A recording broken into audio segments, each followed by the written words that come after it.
Hello everyone, इस video में हम पढ़ेंगे त्रिभुज के बारे में। त्रिभुज का परिचय पढ़ेंगे, इंट्रोडक्शन ऑफ ट्रायंगल।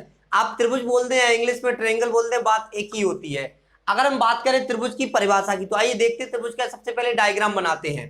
तो सबसे पहले आप चित्र बनाएंगे त्रिभुज का। इस तरह से आपको पता है कि त्रिभुज बनता है। इस तरह से क्या बनता है, आपका त्रिभुज बनता है जिसमें तीन भुजाएं होती हैं। तो आप ये बोल सकते हैं, इसकी परिभाषा की अगर बात करें तो आप परिभाषा के लिए बोल सकते हैं कि तीन भुजाओं से निर्मित बंद आकृति को हम क्या बोलते हैं, त्रिभुज बोलते हैं। त्रिभुज में कितनी भुजाएं होती हैं, तीन भुजाएं होती है। तो यहां पर लिखेंगे त्रिभुज में कितनी भुजाएं होती है, तीन भुजाएं। तीन भुजाएं होती हैं और आप देख रहे हो यहाँ पर तीन शीर्ष होंगे। यहाँ पर नाम देते पी, क्यू और आर।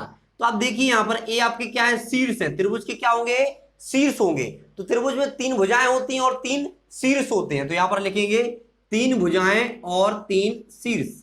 यहां पर क्या लिखेंगे, तीन शीर्ष।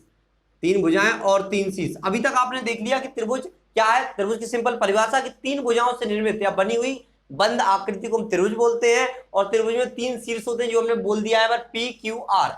अगर हम बात करें त्रिभुज में कोणों की, तो त्रिभुज में तीन ही कोण होते हैं। कितने, तीन कोण होते हैं। देखिए यहाँ पर पहला कोण आपका पी पर बन रहा, दूसरा कोण आपका आर पर बन रहा और तीसरा कोण आपका क्यू पर बन रहा। अगर हम बात करें यहाँ पर हमें तीन भुजाएं, तीन शीर्ष और तीन ही कोण होते हैं हमारे त्रिभुज में। तो यहाँ पर लिखेंगे तीन कोण।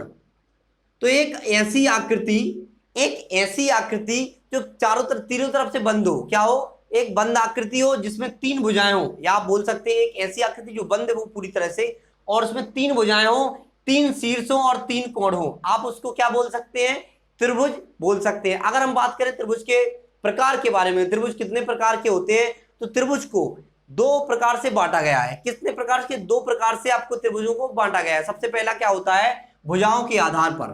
नंबर एक, भुजाओं के आधार पर, भुजाओं के आधार पर।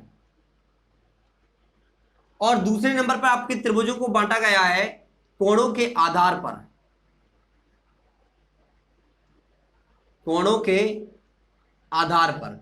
तो अब भुजाओं के आधार पर भी त्रिभुज होते हैं कई प्रकार के, और आपके कोणों के आधार पर भी कई प्रकार के त्रिभुज होते हैं। वो हम अगली वीडियो में पढ़ेंगे बारी बारी। ठीक है, एक वीडियो में करेंगे भुजाओं के आधार पर और दूसरी वीडियो में करेंगे कोणों के आधार पर।